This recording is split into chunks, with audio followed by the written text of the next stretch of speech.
Buenos días, hermanos. Nos encontramos con el pastor Joselo Mercado, pastor de la Iglesia Gracia Soberana de Gaithersburg. Yo no sé si lo he dicho bien, pero Gaithersburg creo que es. ¿Se dice así, Joselo? Gaithersburg. Gaithersburg. Bueno, Gaithersburg. Y que hoy estará hablando con nosotros algunos temas relevantes en cuanto al ministerio pastoral, sobre los pastores, el estrés y la holgazanería. Esperamos que a lo largo de estas preguntas podamos llegar a edificar la vida de muchos, aquellos también que están pensando en llegar al ministerio pastoral, llamados por el Señor, puedan también tener un poquito más de luz sobre estos asuntos. Aquellos que ya están sirviendo al Señor en el ministerio pastoral puedan quizá examinar sus corazones, y los miembros de las iglesias también tener un poco más de perspectiva de lo que es la vida personal, los horarios de un pastor que sirve al Señor, especialmente en territorio de aquellos que sirven al Señor a tiempo completo. Joselo, estamos felices de tenerte con nosotros, de poder compartir este tiempo contigo. Si te parece, lo que voy a hacer es una oración, presentar este tiempo en las manos del Señor y luego ya acribillarte a preguntas para que nos traigas respuestas. Padre, te damos gracias por la oportunidad que nos das de poder estar este tiempo con nuestro hermano Joselo Mercado. Gracias, Señor, porque sabemos que el ministerio exige muchas cosas y Él ha determinado separar un tiempo de su agenda, Señor, para edificarnos a través de estas respuestas que traerá a nuestras preguntas. Te pido que guíes con sabiduría el corazón de tu Hijo para que pueda traer sabiduría, Señor, a cada respuesta, que pueda hablar a nuestros corazones y que pueda llegar a edificar a todas las personas que puedan llegar a escucharlo. Señor, que todo lo que tratemos lo hagamos con respeto, con solemnidad, sabiendo, Señor, que el ministerio pastoral no es un juego, es un llamado que viene de ti, algo serio, solemne y santo, Señor, y que debemos tratarlo de la manera que se merece a la luz de tu palabra. Así que bendice el tiempo que vamos a compartir y, Señor, habla a los corazones. Te lo pido en el nombre de Jesús. Amén, amén y amén. Bueno, Joselo, darte gracias por estar con nosotros, y si quieres, antes de que te plantee la primera pregunta, presentarte un poquito a las personas que a lo mejor lleguen a ver el vídeo y que todavía no te conozcan, algún detalle sobre ti, sobre tu vida, matrimonio, ministerio, alguna cosita así por encima. Y nada, primeramente saludos, gracias por la oportunidad. Joselo Mercado, puertorriqueño, me perdonan como asesino al español. Casado con Katy hace casi ya 23 años, padre de Joey de 15, Janet de 13 años y por la gracia del Señor, pastor de la Iglesia Gracia Soberana aquí en Gettysburg. Es un suburbio de Washington, D.C. Estamos a las afueras de la capital de los Estados Unidos. Y un placer poder servir en diferentes formas que el Señor me permite a través del mundo hispanohablante. Ah, estás cerca. Entonces, cuando yo estuve haciendo mi intensivo en Capitol Hill, estaba relativamente cerca. Me hubieses dicho y te llevaba a desayunar o a almorzar o a cenar, hombre, o algo así. Yo lo hubiera sabido. Yo lo hubiera sabido, sí. Y te aviso. Como 30 kilómetros de la capital. Muy cerquita, entonces. Bueno, para la próxima visita lo tengo en cuenta. Joselo, además he visto que tienes bastantes también, algunos libros. ¿Quieres mencionarnos algunos? Yo he leído uno especialmente que reconozco que lo leía, paraba, porque entre continuistas y cesacionistas, ese libro que hiciste, había que leerlo con cuidado, pero me gustó mucho, la verdad. Sí, mira, tengo un libro de matrimonios, se llama El matrimonio que agrada a Dios. Tengo también la oportunidad de un libro de escribir sobre el sufrimiento, hasta cuando Dios, y como mencionaste, el libro Sabiduría y Poder, que es una perspectiva bíblica sobre el continuismo. Y si lo leíste, parte de mis argumentos es que no deberíamos estar luchando tanto, porque en verdad tenemos más en común de lo que pensamos, si hemos permitido que los extremos sean los que gobiernen la narrativa, en lugar de ver de que hay muchas cosas que la mayoría de los creyentes bíblicos que desean respetar la autoridad de las escrituras tienen en común en cuanto a estos temas. Me gustaba el principio del libro, justo en las primeras páginas, que hablabas como aquella persona en territorio de nadie. Esa persona que estaba como en medio de qué lado soy, con qué equipo voy. Y me sentí, a mí lo que me llevó a leerlo con más ganas, la verdad es que esas primeras páginas me hicieron sentir súper identificado. Porque a veces pasa que estás hablando con una persona, no sé, que se denomina cesacionista y le dices, pero ¿tú crees en esto, en esto? Ah, pues yo también. Y luego hablas con un continuista, pero tú crees que esto, y te dicen, no, eso tampoco está bien. Ah, pues entonces, y tú dices, yo creo que, pues si quitamos las etiquetas, como tú dices, tenemos más en común que en diferencias. Y la verdad es un libro que me gustó. Me gustó. Sí, yo creo que las etiquetas son importantes porque nos ayudan a poder entender cosas, pero hay etiquetas que debemos de tomarlas con cuidado y no ser nuestra lanza de batalla cuando hay en realidad libertad de opinión en alguna de esas prácticas. Perfecto. Pues José, si te parece, vamos a empezar con las preguntas del tema que vamos a estar tratando hoy. Y la primera pregunta sería la siguiente. Una de las cosas que ocupa más tiempo en la vida diaria de las personas es el horario laboral. Trabajamos pues 8 o 9 horas diarias, más el tiempo que vamos y volvemos del trabajo. Y entonces, cuando nosotros hablamos del ministerio pastoral, muchas veces no hay ese horario fijo a la semana. A veces, por diferentes motivos o por temas de agenda, no hay ese horario de entras cada día a esta hora y sales cada día a esta hora. ¿Qué peligros puede tener el no tener un horario laboral determinado a la semana, el saber que cada día a qué hora se entra y a qué hora se sale? ¿Y qué consejo podrías dar al respecto de eso? Sí, mira, yo creo que es una realidad cuando las personas entran al ministerio que no hay estructuras quizás de cómo trabajar. Y hay dos tentaciones desde mi perspectiva. Está el ocio, el no trabajar fuerte. Hay otras personas que quizás no saben cuándo detener trabajar, como que van a estar todo el tiempo trabajando y no saben cuándo cerrar la computadora o cómo manejar el caso. Desde mi perspectiva he visto más ocio que el otro en muchas ocasiones. Yo creo que es algo que los pastores deben estar conscientes. A mí me gusta usar la palabra convicciones. Yo creo que uno debe de comenzar antes de hacer prácticas, es crear qué cosas bíblicas controlan este tema y estudiar la palabra del Señor para que la palabra del Señor nos transforme y que eso informe nuestra filosofía sobre esa área de vida para entonces implementar prácticas. Y creo que tenemos que crear convicciones acerca del trabajo, que es el trabajo. Creo que hay muchas ideas modernas acerca del trabajo. Hay gente que me dice que yo estoy viendo a Marx en todos lados, pero en verdad son ideas marxistas de que el trabajo no es bueno, que el trabajo no honra, que debemos de buscar las cosas que deseamos y no vemos el trabajo como lo que es, algo que Dios diseñó para darle gloria a Él, reflejar su imagen y traer un sentido de satisfacción en los seres humanos. Debemos sentirnos satisfechos cuando terminamos una jornada laboral y hemos sido productivos. Y estamos pensando en cuándo retirarnos y cuándo no hacer nada, en lugar de pensar de que voy a trabajar hasta el día que el Señor lo determine. Entonces, tener unas buenas convicciones acerca del trabajo y de ahí crear una buena ética de trabajo. Si una persona no crea una buena ética de trabajo, no debe entrar al ministerio. Entonces, quizás puede ser que la persona en la universidad cree una buena ética de trabajo, pero quizás le hace falta trabajar varios años con un jefe que le dé duro, le dé fuerte y pueda crear una ética de trabajo. En mi perspectiva, yo no creo ética de trabajo en la universidad. Yo estudié ingeniería y a mí las ciencias y las matemáticas me salen muy fáciles. Y a mí la universidad no fue un sitio que trabajé duro. Pero llegué a la industria de consultoría y es una industria que se trabaja de 60 a 80 horas semanales. Y pude crear una ética de trabajo que creo que me ha ayudado a moverla al ministerio. Y yo creo que hay mucho atado al cultivar dominio propio en toda tu vida para tener dominio propio en esta área. Y entonces con eso crear unas estructuras. Cuando yo comencé en el ministerio, que estaba en casa trabajando sin supervisión, yo hice el calendario como algo que me ayudaba y dividía los horarios que iba a hacer, cuando iba a leer, cuando iba a orar, cuando iba a estar estudiando, cuando iba a estar visitando personas, cuando iba a hacer diferentes aspectos, para de las dos formas, cuidarme de no sobretrabajar y no descuidar mi familia, pero a la misma vez cuidarme de no ser un holgazán o pasar mucho tiempo en ocio.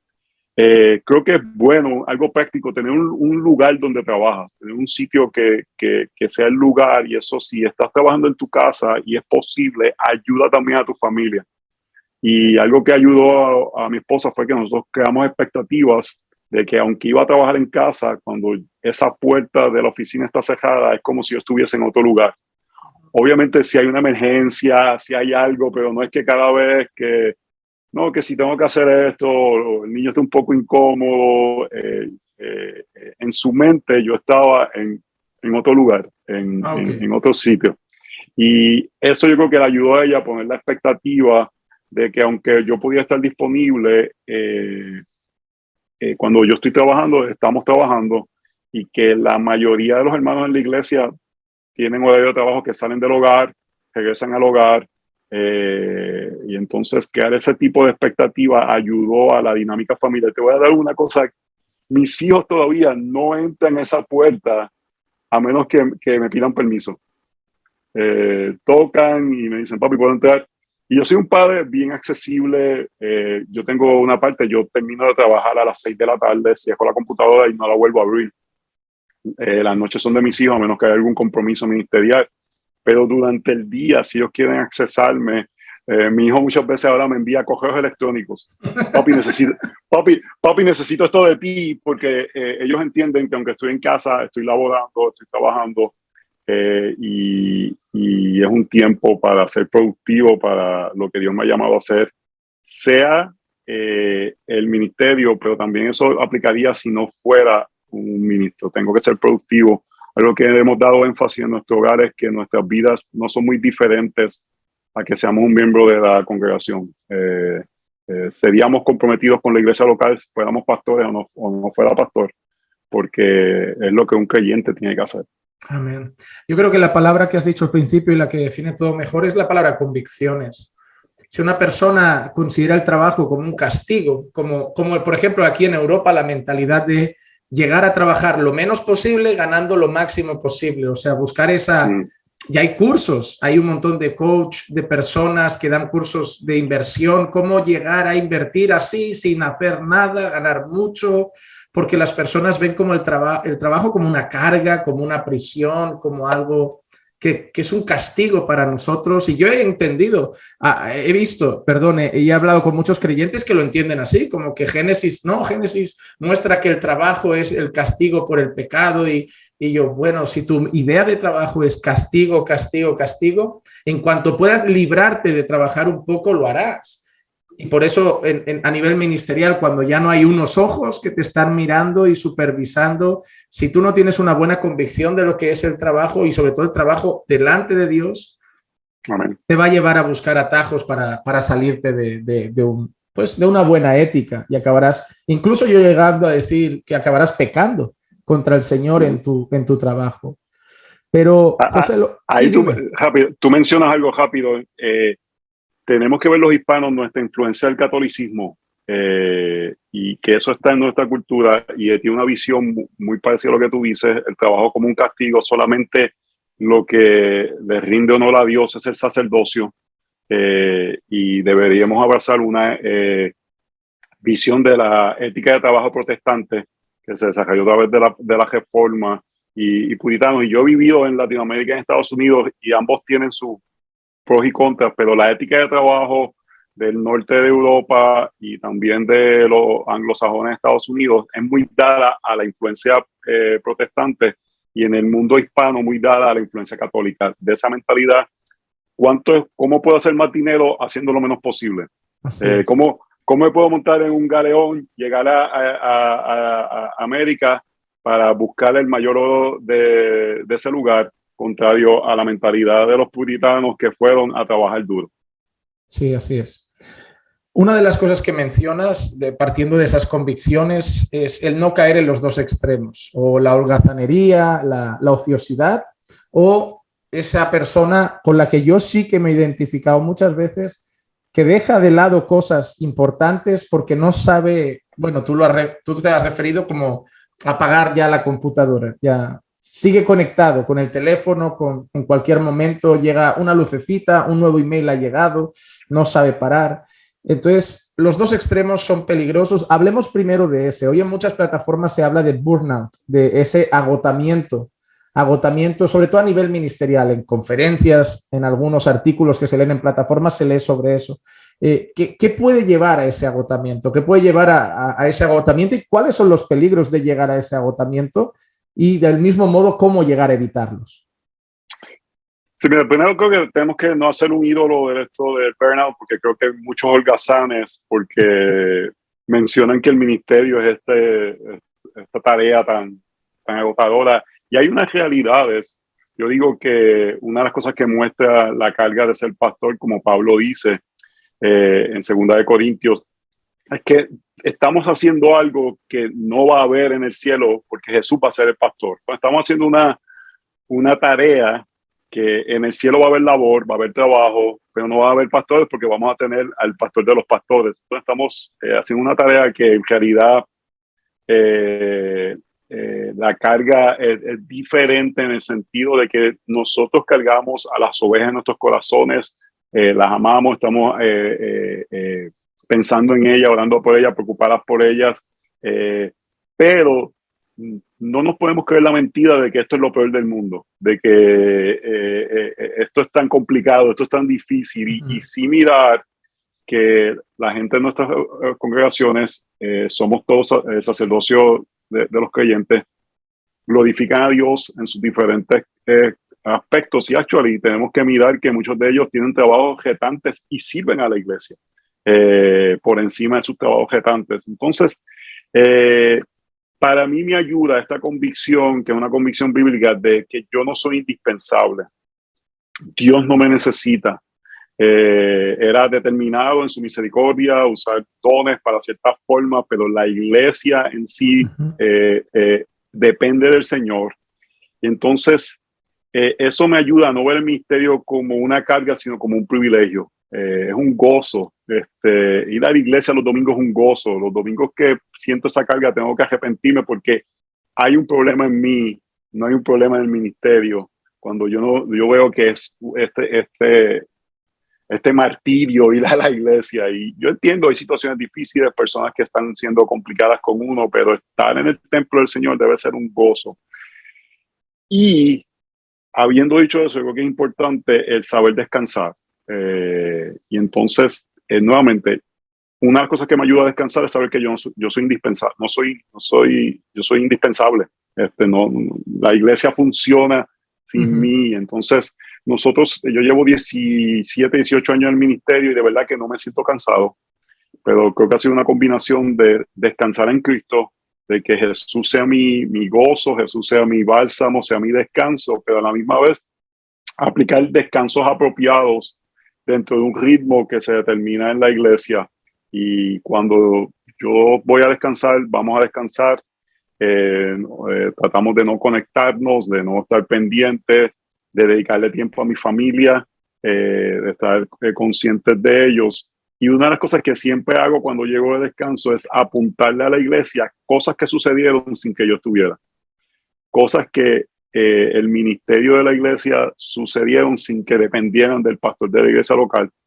Y el crear iglesias donde se aplica Efesios 4, donde todos están haciendo el trabajo de ministerio, creo que ayuda y permite que pastores puedan descansar, porque no sentimos que la iglesia va a funcionar si nosotros no estamos. El problema es que, escuchando tus respuestas, me nacen cada vez más preguntas. Sí, porque, por ejemplo, una que me nace, pero son cosas que yo creo que pueden ser útiles también. Decías que cuando yo voy a la iglesia y lo veo como una carga, el problema no está en el ministerio, el problema está en mí. Hay algo en mi corazón que no está bien. ¿Qué pasa con esos pastores? Y yo conozco a alguno, que cada vez que quedas con ellos hablan de la iglesia que pastorean y del ministerio como que están cansados de ellos, irritados, todo mal, todo pruebas, todo dificultades, es que esto, es que la gente, es que las ovejas, es que... Pero es constante, yo entiendo, uno tiene un día donde está sobrecargado, han pasado situaciones muy difíciles porque las hay, y un día pues uno se desahoga con un pastor buscando consuelo, pero alguien que es así siempre, o sea, que de 10 veces que quedas, hermano, ¿qué tal la iglesia? Bueno, ya sabes, la iglesia, problemas, lucha, dificultades, la gente, esto, y tú... Bueno, ya, ¿qué pasa en ese corazón? Porque yo creo que las mismas cosas hay en todos los ministerios, pero no todos se están quejando igual. Yo entiendo que hay temporadas difíciles. Yo he pasado algunas temporadas donde personas literalmente han querido hacerme daño, esas temporadas son difíciles, pero uno tiene que guardar su corazón. Yo digo que es el pecado que los hispanos no cometemos, porque no se dice en español. En inglés se llama self-righteousness, autojusticia.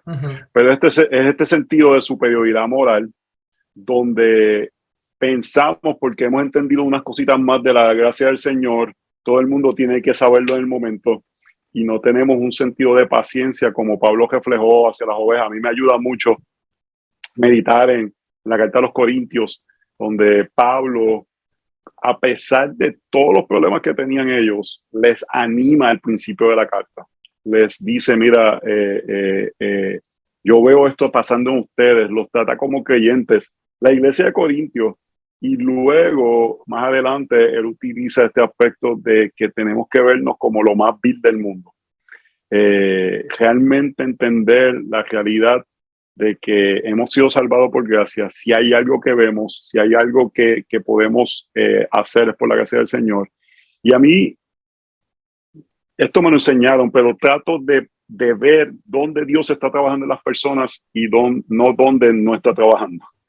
Aunque tengo que ver dónde no está trabajando, pero también quiero ver dónde está trabajando. Sí. Y ayudarme en mi corazón a tener esa paciencia. En Filipenses capítulo 1, Pablo dice, no me canso de repetirle las cosas. Yo creo que muchas veces tenemos que aplicar ese texto porque nos cansamos de repetir las cosas. Yo estoy ahí en muchas ocasiones. Y es realmente arrepentirse uno, que cuando uno está en ese lugar, realmente un sentido de superioridad moral, me creo mejor que ellos, porque por alguna razón Dios se ha dado algunos entendimientos en unas áreas, gracias en unas áreas, y te voy a decir algo, a mí me carga más, tengo más paciencia con hermanos que podrían ser considerados menos maduros. A veces me causa más impaciencia a los hermanos que uno dice, yo esperaría mejor de ti. Claro. Ya deberíais ser maestros. Sí, exacto. Pero o sea, yo de ese que lleva un año en la iglesia, bueno, hay que tenerle más paciencia porque uno no espera mucho, pero tú ya 10 años ya conmigo, escuchando, trabajando y sí, realmente esas personas, las decepciones suelen ser mayores con ellos. Exacto. Y yo creo que decepción muchas veces es un sentido de expectativas no correctas. Exacto. Y las expectativas no correctas es que no creemos la doctrina del pecado. De verdad que no la creemos. La predicamos, pero no la creemos. Sí. En el sentido de que tenemos que saber que todavía todos estamos en una santificación progresiva. Sí. Exacto. Están batallando con los miembros de su carne todavía, están luchando.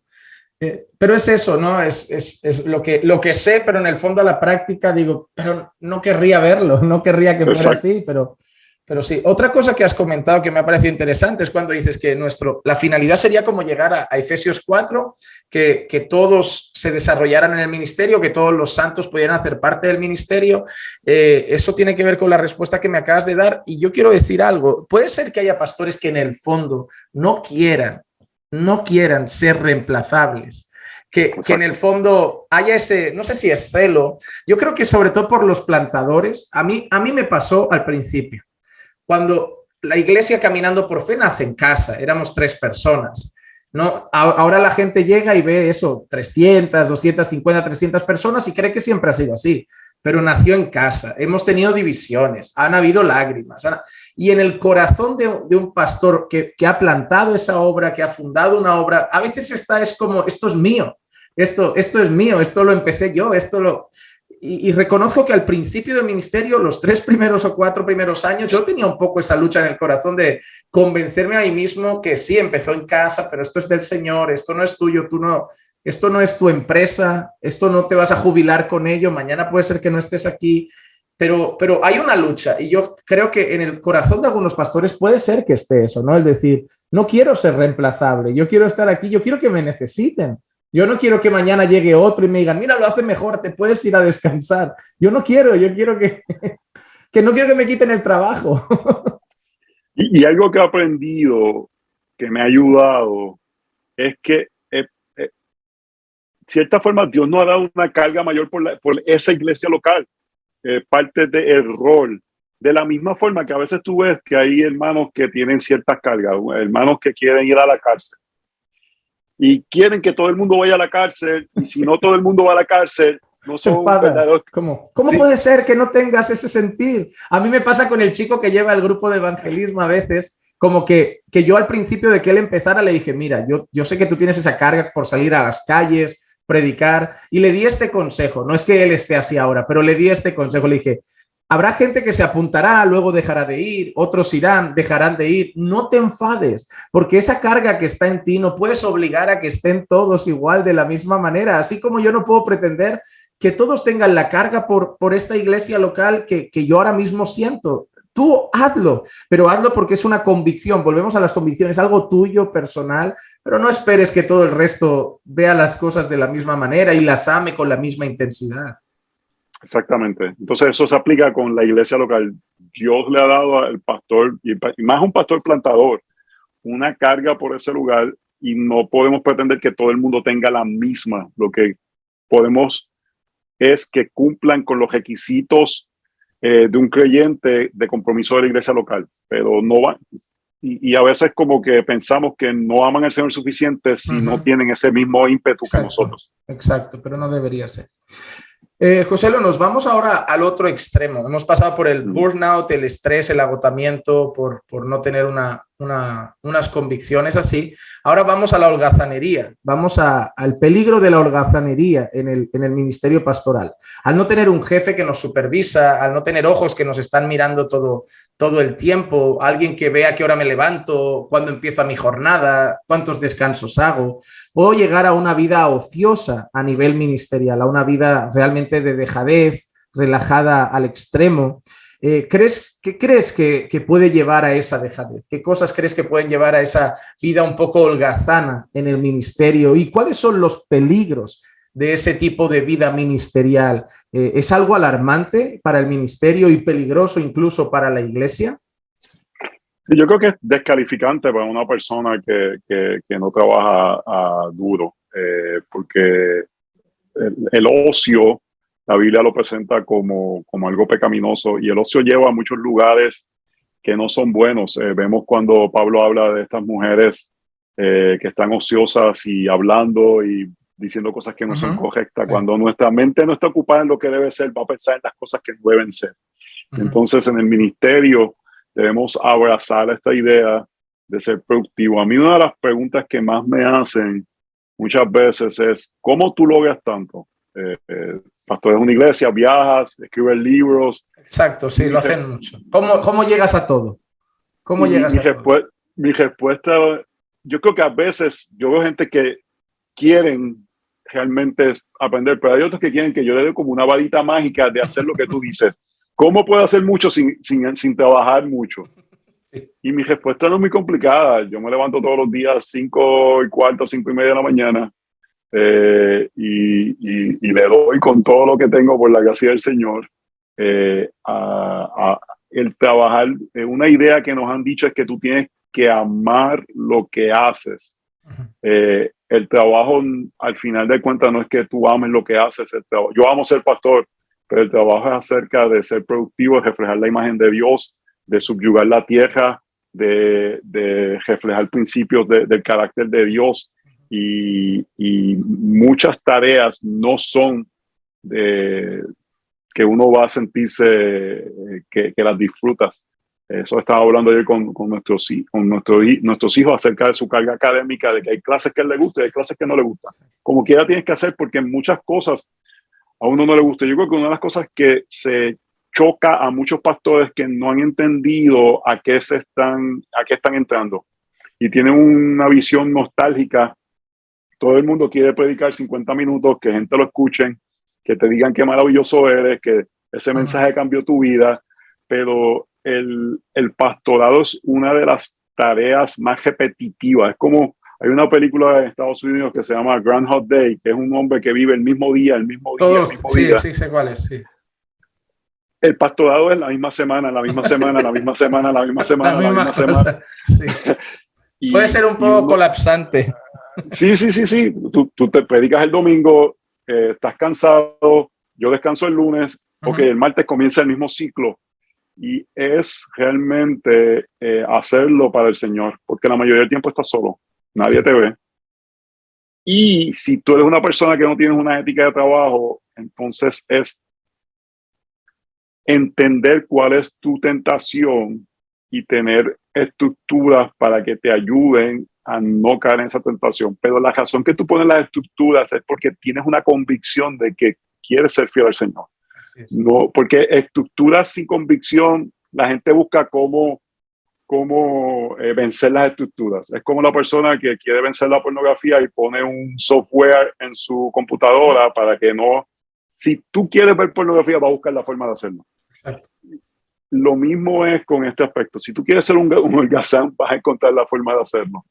Entonces es tener este entendimiento de trabajar fuerte. Yo, cuando nuestros hijos nacieron, ellos se llevan 18 meses, nosotros no podíamos tener hijos, y por la misericordia del Señor permitió que mi esposa quedara embarazada. Y cuando eso sucede, a los años, nosotros terminamos todos los días colapsando. Dos niños pequeños detrás de ellos, se llevan 18 meses. Nuestros hijos son activos, son niños activos, tienen mucha energía. Yo le decía esto casi todas las noches a mi esposa: si no terminamos cansados, no estamos haciendo lo que Dios nos ha llamado a hacer. Amén.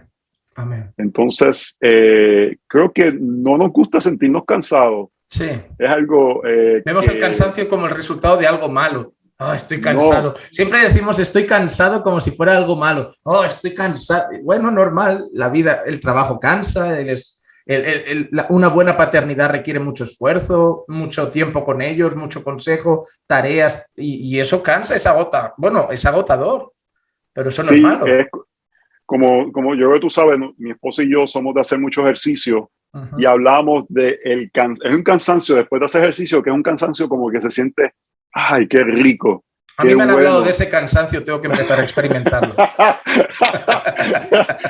Pero en cierta forma debe haber algo similar al final del día, que uno dice, estoy cansado, pero fue un día productivo para la gloria del Señor, y nos lleva a este ciclo de dormir que muestra nuestra dependencia de Dios. Somos seres finitos, somos seres débiles que necesitamos descansar en el Señor para el otro día poder ser productivo. A mí me pasa, yo hay días que acabo realmente agotado, pero llego a la cama así como, pero digo, no, qué bueno, he hecho muchas cosas, he adelantado ese trabajo, he preparado ese material que tenía que preparar, he tenido esa reunión que tenía que hacer, he visitado a ese hermano y digo, wow, está bien, de eso se trata, cansa, pero sientes como que has honrado al Señor con tu tiempo. Yep. Y vemos este aspecto, pareciera que Pablo a veces es como que, wow, Pablo, qué fuerte tú eres, pero en Efesios capítulo 4, el que roba, que trabaje. Luego vemos en Tesalonicenses, el que no trabaje, que no coma. Entonces, hay una cultura de derechos que pensamos que hay cosas que deben caer del cielo. Y la Biblia claramente presenta, el libro de los Proverbios, el trabajo es una forma de recibir aspectos que son necesarios para la vida, y es el medio que Dios utiliza para uno de los medios principales que reflejamos su carácter, al ser creativos, al poder bendecir a la sociedad. Y el sacerdocio de todos los creyentes le da significado a todo lo que hacemos, y las cosas que hacemos cuentan para la eternidad. La resurrección, 1 Corintios capítulo 15, al final nos dice que hagamos las cosas porque tienen sentido, cuentan para el Señor. ¿Por qué? Por la resurrección, porque vamos a estar en un lugar que vamos a mirar hacia atrás, y las cosas que hicimos para Dios van a tener un propósito, y estaban contribuyendo al reino de Dios. Qué bueno. Lo que me ha gustado es que has sido contundente al principio de tu respuesta al decir que te parece motivo de descalificación para el ministerio. Si una iglesia descubriera que su pastor vive paseando con su tiempo de ocio y luego hace un par de reuniones a la semana en la iglesia y apenas visita a alguien, poco más, y lo ve como demasiado relajado, sería motivo de llamarle atención y decir, pastor, te vemos muy tranquilo. Yo pienso que sale del aspecto de apto para enseñar. Y si tú eres apto para enseñar, eso quiere decir que tienes que ser apto para varias cosas. Tienes que ser apto para estudiar, porque para poder enseñar tú tienes que ser un estudiante. tienes que ser apto de desear personas que quieran escucharte. Hay mucha gente que quiere ser pastores, saben mucha Biblia, pero nadie los quiere escuchar, pues no eres apto para enseñar. Pero parte de eso también es, tienes que ser apto de manejar tu tiempo, de manejar tus dones. Y parte de eso, el texto dice que nuestro progreso debe ser como que fácil de ver, debe ser observable. Y parte de ese progreso es que la gente ve que estamos estudiando, dedicando tiempo a crecer cuando hay aspectos culturales. Trabajamos para entenderlos. Yo digo que hay muchas personas que hacen su maestría en divinidad o algún tipo de estudio bíblico, tienen el diploma y lo cuelgan en la pared. Ya tengo lo que necesito. Y en realidad esos estudios, desde mi perspectiva, lo que te están dando son herramientas que tú vas a utilizar para poder ser ejecutadas en un momento del ministerio. Una de las cosas que uno aprende en una maestría es a hacer investigación y a escribir papeles y a pensar sobre temas. Ensayos. Entonces, y un montón de cosas. Sí. Y eso yo lo sé, yo lo sé. Cansa eso mucho. Cuando hay un problema cultural, tú tienes que hacer lo mismo. Investigación, sí, exacto. Leer, buscar fuentes, conclusiones, y poder ser, exacto, sí, un análisis de esos temas, ¿no? Pero hay gente dice, no, ya yo tengo el diploma, no tengo que hacer más nada, sino que el diploma, yo pienso que es el comienzo de una vida de estudio y de trabajo fuerte, de pensar profundamente en temas que son de importancia. Sí, porque la verdad ese diploma no es el fin de tus estudios, casi como lo dices, es el principio. Te han mostrado el camino para que ahora tú sigas de manera casi autodidacta y ahora ya tú solito pues sigas esforzándote. Joselo, aquí en España la jornada laboral media de los trabajadores es de 40 horas semanales.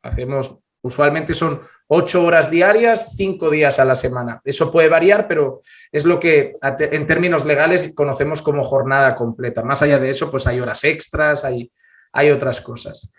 Entendiendo que la jornada laboral completa de un trabajador español es esa, 40 horas semanales, 8 horas al día, 5 días a la semana, un pastor debería también cumplir esos horarios. Si es contratado a tiempo completo por su iglesia local, debería dedicarse al menos esas 40 horas semanales. Y en tal caso, ¿cómo dividirías esas 8 horas de trabajo a nivel ministerial? ¿8 horas estudiando, 8 horas leyendo? ¿Cómo dividirías más o menos una jornada laboral ministerial?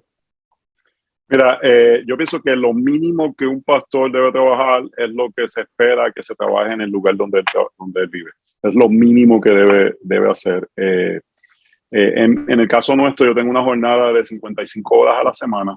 La razón es porque yo quiero contar el tiempo que voy a la iglesia como adicional, porque ir a la iglesia para mí no lo quiero ver. Aunque no fueras el pastor, irías, no es trabajo. Exacto. Yo también lo veo de esa manera. Es como, no, el domingo vas a trabajar, no, es el día de culto, yo predico, pero es el día de culto, no lo cuento como trabajo. Exactamente. Exacto. Y pues nosotros lo ponemos en horas adicionales de lo que es la base de las 40 horas. Y también nos ayuda para los pastores bivocacionales que trabajan 40 horas. Tenemos una expectativa de que ellos le dediquen 15 horas a la semana a la iglesia, incluyendo ir a las actividades. Para ser justos, entonces tenemos como un tipo de fundamento de cómo comenzar a hacer eso. Entonces, en ese sentido, ahí pues uno divide las horas dependiendo las tareas que uno tiene.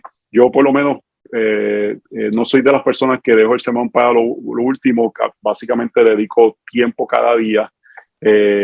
También dedico tiempo para cosas administrativas de la iglesia, también dedico tiempo para aspectos yo no uso la palabra consejería, pero de discipulado individual. Y entonces con el tiempo tengo muchas más responsabilidades que han ido creciendo, pero al comienzo de la iglesia también yo creo que es bueno que pastores no tengan tantas responsabilidades fuera, porque es un buen tiempo para dedicar las horas que no tengas para estudiar, leer ampliamente, leer de diferentes temas, meditar. Una de los disciplinas que hemos olvidado o dejado es la disciplina de la meditación y la contemplación, de pensar en temas profundos. Y entonces algo que yo le animaría a un pastor que esté comenzando, que dice, pero yo no sé cómo llenar todas estas horas.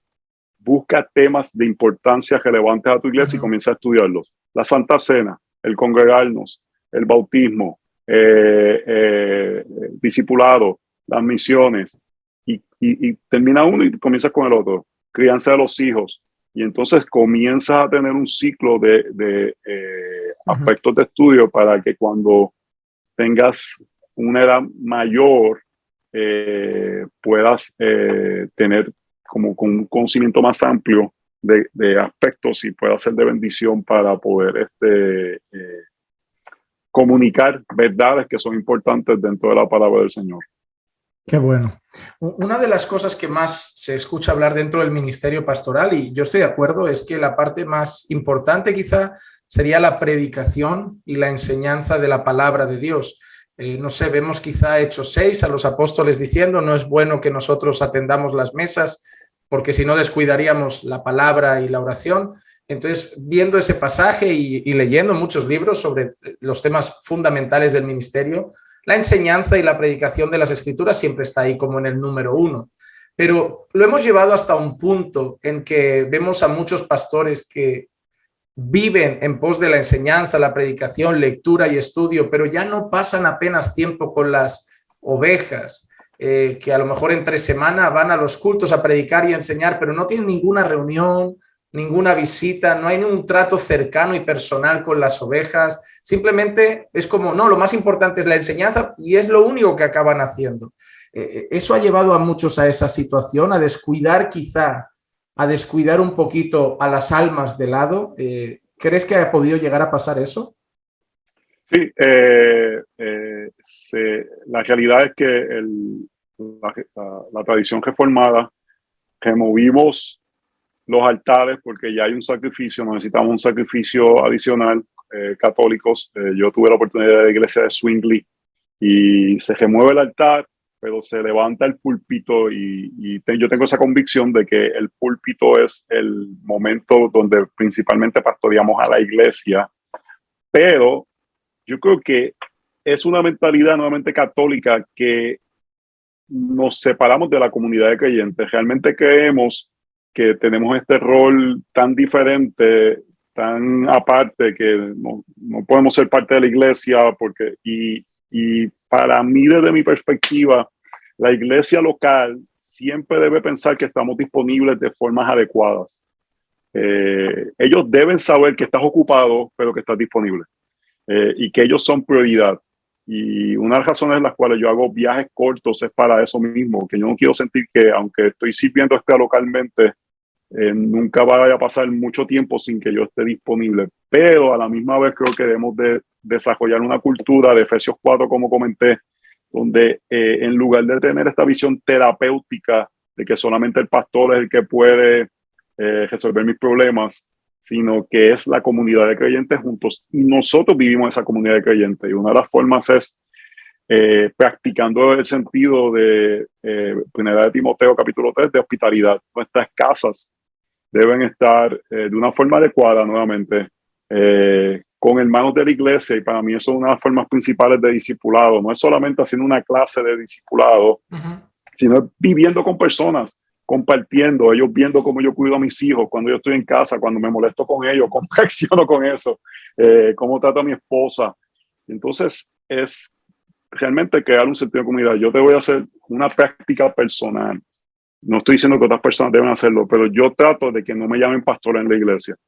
Yo vengo de un contexto donde hay muchos hermanos centroamericanos que han elevado la figura pastoral a un nivel que no es sano o no es correcto. Hay otros lugares que creo que sería bueno que le llamaran pastor porque han bajado el rol pastoral, pero yo vengo de esta cultura que el pastor es casi, y yo le digo, por favor, llámeme Joselo. Cuando me piden pastor, puedo orar por mí, siempre oro por ellos, pero digo, hermano, usted sabe que cualquier hermano de la iglesia puede orar por usted también. O cuando voy a visitar a un enfermo, le digo, hermano, estoy viniendo como pastor, como hermano de la iglesia, porque si viniera en un rol pastoral, Santiago nos dice que usted tiene que llamarme primero. y hay un rol pastoral de ver si hay pecado, porque el texto dice, si hubiese pecado, se trabajaría pastoralmente. Entonces, para mí es importante, oler la oveja no es que tu oficina está llena de secciones Eso es lo que decía terapéuticas. Spurgeon, ¿no? Que el pastor Sí, debe oler a ovejas, sí. exacto. Oler oveja es vivir entre ellos, ser parte de la comunidad. No llegar Eh, tampoco a ese punto de, aquí le llamamos la palabra colegueo, de que están todo el día en casa simplemente por estar y ocupar sí, horas tomando café y ya está. No, tiene que ser algo intencional también. O sea, si yo llamo a un hermano a mi casa, tiene que ser intencional. Es para pastorear su alma, no simplemente para hablar de, no sé, ahí se puede desperdiciar mucho tiempo. también, pero es vivir en comunidad, es vivir Sí, como vivirían el resto de los hermanos. Algo que es que tampoco es que estoy diciendo que no haya privacidad en casa del pastor, no tenga tiempo de familia, pero sí se debe reflejar un sentido de hospitalidad correcto, donde gente de la iglesia están pasando por esa iglesia y uno participa de actividades. Te voy a hacer una cosa. Yo trato de tener siempre mi sermón listo viernes en la noche, porque sábado hay muchas actividades sociales de la iglesia en cuanto a la vida de la iglesia. Y yo quiero estar en ellas, yo quiero ser parte de ellas. Yo quiero participar de los cumpleaños, de las bodas, de los picnics, de la vida de iglesia, de estar juntos, de compartir, de ser comunidad, de reírnos, de llorar, y ser momentos que intencionalmente puedo discipular simplemente por vivir en comunidad. Entonces, no tener la tentación de irnos a este toque de marfil y olvidarnos de vivir entre la comunidad de los creyentes. exacto. No quedarnos simplemente encerrados en un despacho pensando en los creyentes y en lo que necesitan comer, sino también convivir con ellos. Es algo muy importante. Bueno, eso que hemos hablado, yo creo que unía las dos preguntas, incluso la que hablaba de la frase de Spurgeon. Lo siguiente que me gustaría de ti, José, lo que me comentaras es, yo, por ejemplo, eso es algo personal. Una de las cosas que yo he fallado a nivel ministerial es el tema del descuidarme, en el hecho de, soy así, quizá tengo la visión de ser productivo, como tú comentabas, pero hace años que lo llevé a un punto en el que me sentía mal si estaba haciendo otras cosas, pero era fruto de desconocimiento. Me venía como un peso de culpa decir, no, todavía puedo leer más, todavía puedo estudiar más, todavía puedo predicar más. Y me empecé a dejar, eso supuso mala alimentación, vida sedentaria, subida de peso. Entonces, un montón de cosas fueron consecuencia de ese nivel de exigencia alto que me llevó a dejar el tiempo personal y el tiempo familiar un poco de lado. Entonces, ¿crees que es importante tener un tiempo para uno y un tiempo para la familia? Y en tal caso, ¿qué consejo pues, nos podrías dar en cuanto a cómo separar ese tiempo, cómo ser intencionales a la hora de guardar ese rato para nosotros, para nuestra familia también, para no descuidarnos, como a alguno nos ha podido pasar? Mira, nuevamente, yo sé que uso mucho la palabra, pero es tener convicciones correctas de cómo dividir el tiempo, cuáles son prioridades en la vida. En casa decimos, queremos llegar cansados al cielo, es una frase que decimos, así que le damos con todo, pero a la misma vez, para mí ha sido bien importante, Eclesiastés capítulo 9, verso 9, goza de la vida con la mujer que amas, todos los días de tu vida fugaz, que él te ha dado al sol. Y es esta convicción, yo pudiera lograr muchas cosas en el ministerio, pero si no disfruto de mi esposa, es vanidad. Si no disfruto de la gracia común de algunas cosas, es vanidad. Hasta el ministerio se puede convertir en vanidad. Y entonces es tener las convicciones. Yo he visto gente que usa de excusa a la familia para no trabajar duro. No, es que tengo que dedicarle tiempo a mi familia y no trabajan duro. Pero ahí donde yo uso el ejemplo de un presupuesto. Si tú utilizas un presupuesto bien, cuando usas dinero para disfrutar la gracia común, lo puedes hacer con una conciencia tranquila para poder disfrutarlo, porque el Señor te ha provisto para eso. Lo mismo es con el tiempo. Si uno ha podido manejar bien el tiempo, cuando yo saco tiempo para mi esposa, cuando saco tiempo para mis hijos, que no es que saco tiempo, es una prioridad esos tiempos, entonces lo puedo hacer con toda una conciencia tranquila de que estoy haciendo lo que el Señor me está llamando a hacer. Y que si no lo hago, eso no, otras cosas que estoy persiguiendo son vanidad. Y te digo esto con toda sinceridad, no es que mi esposa lidere el hogar, pero yo le he dicho esto. Ahora mismo yo estoy teniendo 24, 25 viajes al año. Yo le digo, Katy, cuando tú te sientas, o no sientas, porque no utilizamos la palabra sentimiento, porque muchas veces los sentimientos son falsos, pero cuando sea visible que el servir de estas formas descuida a ustedes y a los niños, ustedes me dicen que yo me bajo del avión. Y es crear una conciencia. Y a veces tenemos vacaciones programadas, me puede invitar la conferencia más importante, si están las vacaciones ahí, no cuadra, esas vacaciones están programadas, porque ese tiempo es importante, porque yo necesito que mi esposa y mis hijos tengan un papá y un esposo, no tengan solamente un pastor. Entonces tengo que tener esa convicción de que es importante reír con ellos, llorar con ellos, pasar tiempo que hablamos de diferentes cosas, jugar baloncesto con mi hijo, mostrar interés por sus intereses, aunque no me interesan los intereses de ellos. Que parezca que me interesa.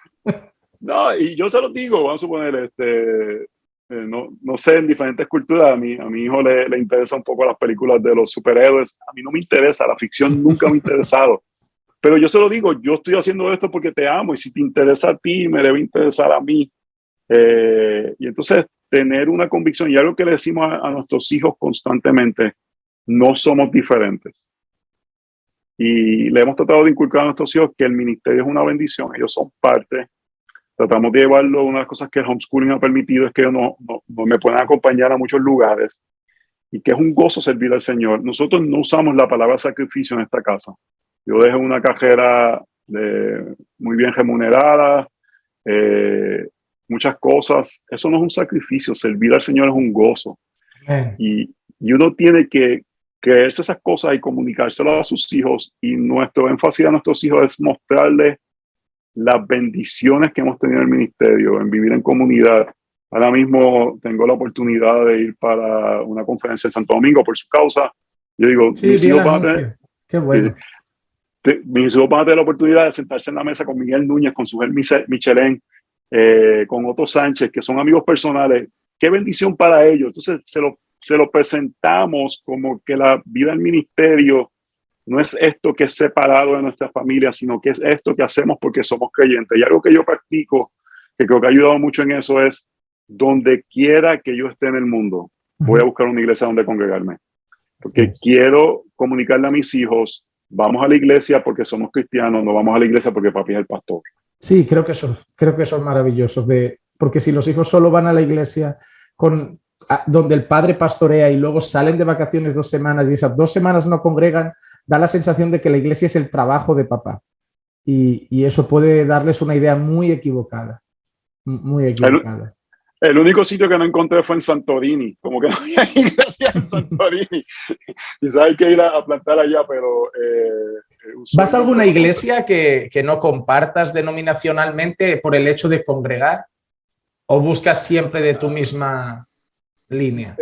No tienen que ser exactamente igual a lo que yo creo, pero deben por lo menos tener una base evangélica en común. Cuando digo evangélica, inherencia de las escrituras, aspectos como la predicación del evangelio. Entonces, ahora mismo fuimos a Hawái, fuimos a una iglesia, es interesante, mi hijo ve la vida bien blanco y negro, y no era una iglesia de nuestra línea, y él se sentía incómodo, estaba incómodo, y cuando salimos fue una buena oportunidad de decirle, mira, Joey, ellos son hermanos de la fe, es evidente que aman al Señor, es evidente que sirven al mismo Señor que servimos, diferenciamos algunas cosas, pero fue una buena oportunidad de mostrarle a él que hay hermanos que diferencian, pero en la misma forma son parte del cuerpo de Cristo. Son buenas oportunidades para ellos. Y hemos ido a iglesias ultra conservadoras en algunos aspectos que la liturgia es diferente y lo hacemos intencionalmente para que ellos vean diferentes expresiones de la gloria del Señor en el cuerpo de Cristo. Qué bueno, qué bueno. Y a nivel personal, ¿separas algún tiempo para ti, para tu ocio, para deporte, para algunas cosas? Porque tú me contaste, ¿no?, que en el pasado también eras fuertote y bajaste mucho de peso. Yo estoy a ver si me animo. Yo no diría fuertote, yo diría gordote. No quiero usar esa palabra, me niego. Lo mismo que la palabra sacrificio es tu palabra prohibida, la palabra gordo empieza a ser la mía. Sí, saludable. Bueno, yo perdí algunos 70 kilos, no sé, wow. 60 o 70 kilos. Yo soy alto, yo mido 1,92, 1,93. Entonces uno esconde el peso mejor. Pero sí, yo todos los días salgo a correr 6 veces en semanas. Puedo correr de 45 minutos a 1 hora. Y nuevamente mi tiempo de ocio lo utilizo para la contemplación y meditación. Entonces estoy corriendo, estoy pensando en cosas, estoy quizá escuchando algo. Muchas veces llego de correr a la computadora, a descargar un montón de ideas que tengo. Pero gente me pregunta, ¿cómo tú tienes tiempo para ejercitarse? Y una convicción, yo digo, si no me ejercitara, no tuviese tiempo para hacer muchas cosas, porque es algo que me inyecta energía. Y algo que he empezado ahora a hacer, estoy empezando a hacer más ejercicio de pesas, porque tengo 47 años, yo sé que me veo más joven, pero uno pierde masa muscular y eso afecta a diferentes cosas. Entonces yo no disfruto hacer pesas, disfruto correr, algo que disfruto. No disfruto hacer pesas, a mi esposa le gusta hacer un poquito más de ejercicios de pesas y a veces hacemos juntos, ella me ve y me dice, ¿verdad que esto es como un martirio para ti? Pero me tomó tiempo, pero tuvo que ser una convicción de decir, ok, si yo quiero ser útil por largo tiempo, obviamente la providencia del Señor, el control de esas cosas, pero si quiero ser fiel, esto es lo que necesito hacer para evitar ciertas cosas, dolores de espalda, dolores de rodilla, otros aspectos para ayudarme a cargar mi cuerpo. Entonces es algo que lo vemos como una convicción y estamos tratando también, es algo que decimos a nuestros hijos, una convicción nuestra, no estamos diciendo que la gente que no lo hace no estamos pecando, pero nosotros sentimos que estamos pecando cuando no lo estamos haciendo, porque es una convicción. Romanos capítulo 14. Entonces, sí, no me imagino mi vida sin ejercitarme. Es algo espero llegar un día a poder responder así. Pero es algo que tomó tiempo. En verdad, no, yo lo entiendo porque yo doy los primeros 2 minutos y mi hígado parece, o algo dentro de mí parece que va a reventar y yo digo, no, ¿cómo voy a llegar a correr 40? Sí, ya yo no estoy como antes. Yo corría maratones completos, 26 millas, 42 kilómetros. No estoy en esa. Ahora yo estoy corriendo 10 kilómetros diarios, algo así por el estilo. Pero es este aspecto de estar en movimiento y lo utilizo mucho para pensar. Parte del ocio es que la gente no saca tiempo para la contemplación y meditación. Voy a dar un ejemplo que es un poco, no quiero ser controversial, pero la gente se pregunta, ¿pero por qué Spurgeon fumaba cigarros? Y obviamente tenemos información que no se tenía aquel tiempo acerca de los daños que hace ciertas cosas y cosas así por el estilo. Pero ese es un tiempo de contemplación y meditación, era un tiempo de pensar, era un tiempo históricamente que la gente sacaba para eso, fumaban la pipa, fumaban el cigarro para pensar y meditar. Entonces tenemos que encontrar tiempos donde podemos desarrollar ideas, pensar situaciones, y para mí el coger es ese tiempo. Yo salgo a coger a pensar y a meditar y a veces planificar aspectos que tengo que trabajar en la crianza de mis hijos, aspectos que tengo que trabajar en el matrimonio con mi esposa, la iglesia, aspectos culturales. Entonces es un tiempo que utilizo orar, también oro mucho cogiendo, entonces es un tiempo que es como que de doble uso. Qué bueno. Y dentro de ese tema del tiempo, la Biblia nos llama a usar el tiempo sabiamente. a administrar nuestro tiempo sabiamente y para la gloria del Señor. Así, y quizás sería solo rematando esta pregunta que hemos hablado tanto del tiempo, ¿qué consejos darías como para usar el tiempo de una manera sabia, para no perder el tiempo? Uno a veces parpadea y ve que ya pasó un año y se pregunta, ¿qué he hecho? Y es triste no mirar y decir, no he hecho nada, este año ha pasado y no he hecho nada. ¿Cómo podemos usar el tiempo sabiamente de una manera que vamos a ser productivos, pero productivos para la gloria del Señor? Yo creo que la Biblia presenta los dos sentidos de que vivimos como si mañana no viniera, como si el Señor fuera a venir hoy, pero vemos cuando la gente sobreusó eso en Tesalonicenses y no estaban trabajando y querían ser mantenidos porque el Señor venía. Y la Biblia nos presenta este aspecto de planificar, de poder hacer planes y dárselos al Señor. Entonces, mi esposa y yo, mucha gente nos dice, yo soy ingeniero, ella es contadora, somos una gente, personas naturalmente bien estructuradas, nos sale bien natural. Y para nosotros, así como un presupuesto es la herramienta de manejo de dinero, para nosotros el calendario es la herramienta de manejo de tiempo y lo utilizamos para planificar anual, trimestral, semanal y diariamente. Entonces, esa herramienta a nosotros nos ayuda a poder ver el año, cosas que queremos hacer en diferentes facetas de nuestra vida y ir implementando a través del tiempo que tenemos. Entonces, cada mañana, de las primeras cosas que yo hago es levantarme a ver qué tengo en el calendario. Ella y yo nos reunimos semanalmente o constantemente a mirar los calendarios, a hablar cuáles son prioridades, discutir. No, cuando digo discutir es conversar, ok, Sí. tenemos que hacer hospitalidad intencionalmente. ¿Dónde vamos a sacar tiempo para hospitalidad? ¿A quién vamos a invitar? ¿Por qué vamos a invitarlo? Y entonces, desde mi perspectiva, tiempos de planificación que parecen que nos pueden tomar tiempo nos hacen más productivos. Hay gente que sacan como retiros anuales de planificación. Si tú eres ocioso, lo que vas a ir a hacer es a perder el tiempo en la retiro de planificación, pero es comenzar a tener la estructura del calendario. A mí, después de 22, 23 años, bueno, 17 años en el ministerio, pero se me hace como que natural seguir el calendario, pero fue algo que se tuvo que cultivar a través de los años y se tuvo que cultivar a través de mi esposa y yo a través de los años.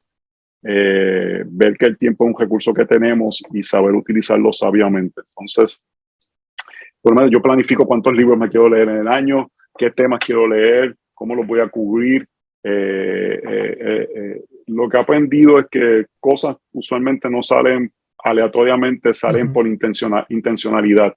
Y obviamente creemos en la providencia de Dios, su soberanía, pero no somos fatalistas en el sentido de que no planificamos, no tratamos de ser fieles con los recursos que Dios nos ha dado. Me he dado cuenta, porque en eso me identifico y a lo mejor hay excepciones, pero que las personas que hemos estudiado carreras universitarias de números, somos personas que tendemos a ser sistemáticos, porque el tema de los números no, es como que todo tiene que encajar. La gente que a lo mejor ha estudiado historia o no sé, filosofía o cosas diferentes, pero al haber hecho carreras así de números, ingeniería tiene muchos números, contabilidad tiene muchos números. En mi caso, administración y dirección de empresas tienen mucha parte de números, de organización. Acabamos siendo bastante así sistemáticos con los horarios y eso lleva a ser productivos.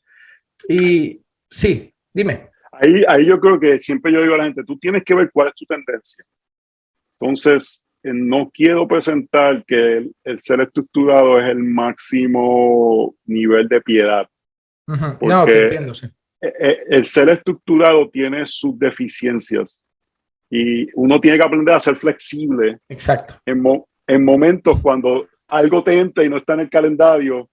Y la agenda hay que moverla y tú, pero no es lo que toca, ya, pero es urgente, ya, pero no es lo que toca. Exacto. Hay que saber, sí.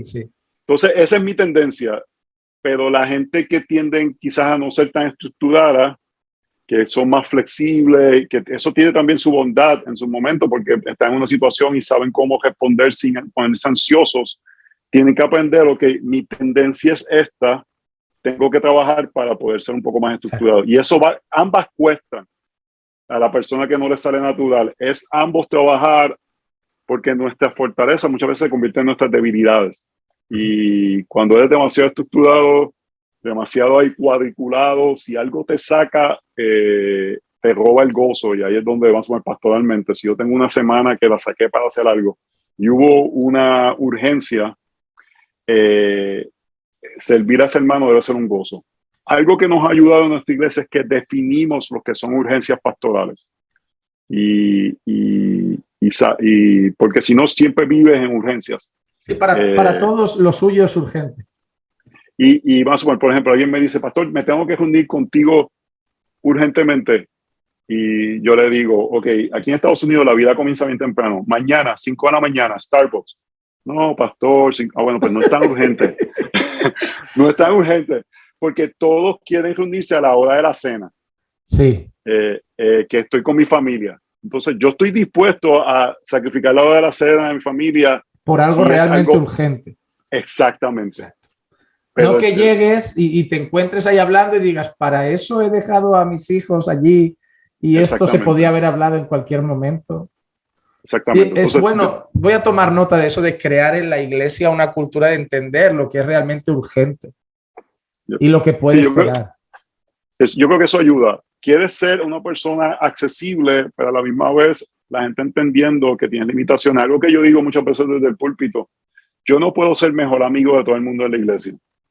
Humanamente es imposible poder invertir. Por eso somos todos los creyentes. Y yo quiero ser accesible, quiero ser amigable con todo el mundo, quiero compartir, pero todos necesitamos cultivar relaciones profundas. Y eso va a ser menos personas, porque no tienes el tiempo para hacer eso. Eso no quiere decir que hay favoritismo, sino que va a estar disponible, pero es tener expectativas claras dentro de la congregación de cómo se ve el manejo del tiempo del pastor. Qué bueno.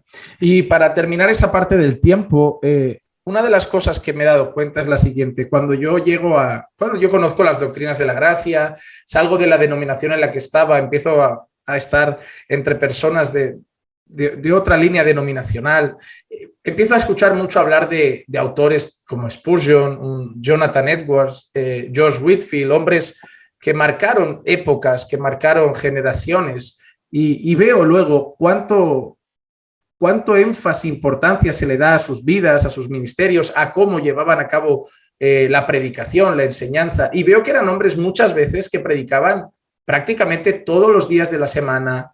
Algunos predicaban más de una vez al día.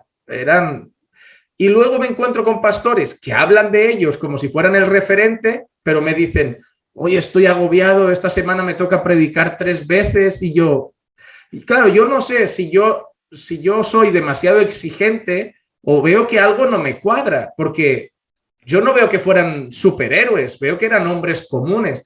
Entonces, ¿por qué ellos sí podían llegar a predicar una vez al día, todos los días de la semana? Y hoy parece que nos da fatiga si hay que predicar 2 días seguidos. ¿Por qué no podemos llevar ese ritmo de predicación? ¿Qué nos diferencia? ¿Qué ha pasado por el camino? Sí, mira, cuando vi esa pregunta que me enviaste, estaba pensando en eso. Yo tiendo creo que el Señor me ha dado mucha estamina. Yo digo que mi don espiritual es el don de la energía. Yo, en verdad, soy una persona con mucha energía, mucha capacidad. No predico muchas veces, 2 y 3 veces el domingo, porque me invitan a otras iglesias en el área y no termino así de cama o algo así por el estilo. Finalmente veo que es un privilegio inmerecido el predicar, es un gozo poder predicar. Entonces, yo entiendo que hay personas que quizás tienen prefieren el uno a uno, estar frente a un grupo de personas, puede ser cargado y cosas así por el estilo, pero yendo a la pregunta en sí, yo pienso que hay un analfabetismo bíblico que hace que sea más difícil preparar sermones. Y también es tener expectativas de cómo se ven los diferentes sermones, en el sentido de que el sermón del domingo es el centro de la iglesia local. Yo creo que es ese sermón que se debe dedicar más tiempo, pero hay otros contextos que puedes tener unos sermones que no son tan estructurados, desarrollados, que realmente si tú eres un pastor que conoce la Biblia, no te debe tomar mucho tiempo preparar. Exacto. Si estás lleno de palabra, lo vas a elaborar relativamente rápido. Que no estoy diciendo que es que vas a ir y vas a decir lo que sea, no, pero claro. Es que hay tanto conocimiento bíblico en tu vida que puedes hacer eso de una forma que no te tome tanto esfuerzo. Entonces, te voy a un ejemplo, mi esposa me dice, pero ahí te están entrevistando de Aviva o te están entrevistando en este sitio, y yo le digo, bueno, lo primero que digo es que a ti, yo no voy a tomar una entrevista de un tema el cual no he estudiado. Porque si eso me va a robar, por poder estar en un podcast o en algo, me va a robar el tiempo que necesito dedicar a la iglesia local, mejor le digo, mira, inviten a otro hermano que ha dedicado más tiempo a este tema de estudio. Porque deben haber cosas que tú has estudiado la Biblia tan profundamente, es tu área de trabajo, es evidente tu progreso, como dice Timoteo, que temas tú puedes simplemente tomar un tiempo, prepararlo y compartirlo. Amén. No, yo también pienso así. Yo pienso que debe ser que o le damos demasiada importancia a que todos los sermones cumplan esa estructura y nos lleve muchas horas prepararlo, o que nos falta conocimiento para poder decir, porque en cualquier situación de la vida deberíamos estar dispuestos a empezar a exponer un tema bíblico en una, no sé, con familia no creyente, que de golpe sale un tema sobre la creación y uno debería tener suficiente conocimiento para empezar a hablar de la creación y no hay tanta diferencia con un sermón y puedes estar tranquilamente conversando 45 minutos o una hora con esas personas, pero porque estás lleno de eso, tienes el conocimiento de la palabra de Dios suficiente para poder escoger un tema del cual estás preparado y argumentar sobre eso. Yo creo que ese es el punto principal. Pues José, lo dejando el tema del pastor, la holgazanería o el estrés a un lado, hay 4 preguntas que separo al final de las entrevistas y mi intención es que todos los pastores que entrevisten me puedan responder a esas 4 preguntas, pero por tiempo, y yo también deseo que tengas un buen ratito con tus hijos de desayuno con ellos, que se lo han ganado al acabar la escuela. Me gustaría saber si tienes tiempo para responderlas rápido. Sí, sí. Sí, pues mira, la primera pregunta sería la siguiente. ¿Cuáles crees tú que son los mayores peligros que está enfrentando la iglesia en nuestros tiempos? Mira, yo le creo a la Biblia. Yo pienso que el peligro siempre es el mismo, se ve de forma diferente, y le creo el énfasis en el Nuevo Testamento de la apostasía, negar la fe. Lo que tenemos que ver es qué aspectos culturales son los que nos van a llamar a la apostasía. En el libro de los Hebreos se da la tentación de la persecución y regresar al judaísmo. Yo creo que en el tiempo normal es el secularismo. Abrazar la idea secular y tomar ideas seculares y hacerlas cristianas, que van diluyendo la pureza del evangelio y van a afectar las próximas generaciones. Entonces, desde mi perspectiva, si llamo un peligro, es el peligro de secularizar el evangelio, porque vivimos esta cultura tan secularizada que terminamos cometiendo apostasía, que es negar la fe. Amén. Ahora ya no un peligro, sino una debilidad. ¿Cuál crees que sería a lo mejor la mayor debilidad de la iglesia de nuestros tiempos? Yo digo que falta de discernimiento, y está atado con la falta de conocimiento bíblico y de entender la funcionalidad del evangelio, cómo el evangelio funciona en el día a día. Entonces, es este discernimiento que nos lleva a entender que amar y defender la verdad no son cosas separadas y diferentes, sino que el evangelio tiene que funcionar en todas las partes de nuestras vidas para poder aplicarlo a nuestras vidas. Creo que hemos desarrollado muchos hermanos en el lado reformado, como queramos llamarle, muy dados a doctrina propia y muy poco a doctrina aplicada. Y eso lleva a una falta de discernimiento de cómo navegar la cultura. Amén. Si pudieras, Joselo, decirle una última cosa, sabemos que no, que Dios te deje muchos años con nosotros, pero si pudieras decirle una última cosa a los creyentes, una sola cosa, un consejo, una advertencia, unas palabras, ¿qué les dirías en todo el mundo a los que llegaran a escuchar este mensaje? El mensaje del libro de los Hebreos: Jesús es mejor. Es mejor que los ángeles, es mejor que Moisés, es mejor que la ley, es mejor que el estadismo, es mejor que tus sueños, es mejor que tus logros individuales. Jesús es mejor, es más glorioso, es más hermoso, es digno de dar nuestras vidas por Él, su sacrificio, su amor por nosotros. Así que Jesús es mejor. Gloria a Dios, así es. Yo justo ahora estoy al final de la serie de Hebreos que estoy predicando en la iglesia. Y la última pregunta, Joselo, recomiéndanos 3 libros. Sé que debes haber leído muchos, has hablado de la lectura y la meditación, así que debes haber leído muchos libros. Recomiéndanos 3 libros que te puedan haber marcado como creyente. 3 libros que dijeras, mira, de todos los que he leído, o podría recomendar, estos 3 tienen que leerlos sí o sí.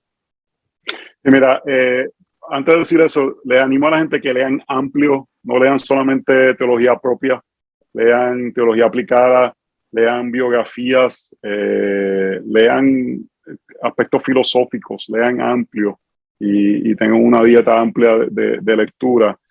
Si tengo que escoger 3, voy a coger La Cruz y el Ministerio Cristiano de D.A. Carson. Creo que fue un libro muy fundamental en cuanto a la funcionalidad del evangelio en la vida del creyente. Sobre la libertad cristiana de Lutero, nuevamente un entendimiento correcto sobre cómo el evangelio informa cómo vivimos y somos libres para servir al Señor en todos los aspectos de la vida. Y voy a hablar de biografía y te voy a dar 2 biografías. Me dije, esta categoría voy a decir 2. La biografía de Eric Liddell, el corredor inglés, que la película Chariots of Fire, Carrozas de Fuego. Sí.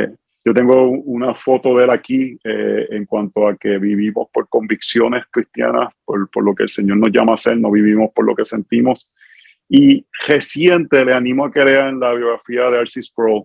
Vi el libro, sí, vi el libro. Creo que tiene un buen balance, y no me gusta usar la palabra balance, pero creo que muestra una persona con un uso rígido de su intelecto para la gloria del Señor, pero una sensibilidad bíblica sobre la guianza del Espíritu y de Dios en su vida diaria.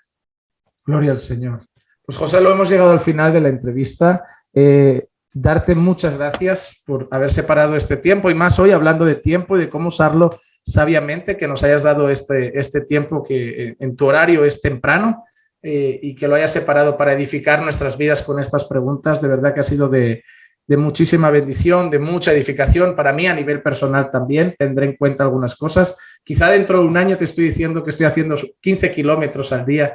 Imagínate, sería muy bueno, sería bueno conseguir esa disciplina y ver también el deporte, aunque sea un martirio al principio, como algo bueno para la gloria del Señor, necesario, porque si al final queremos predicar y ser muy productivos, necesitamos un estado físico y de salud que sea adecuado.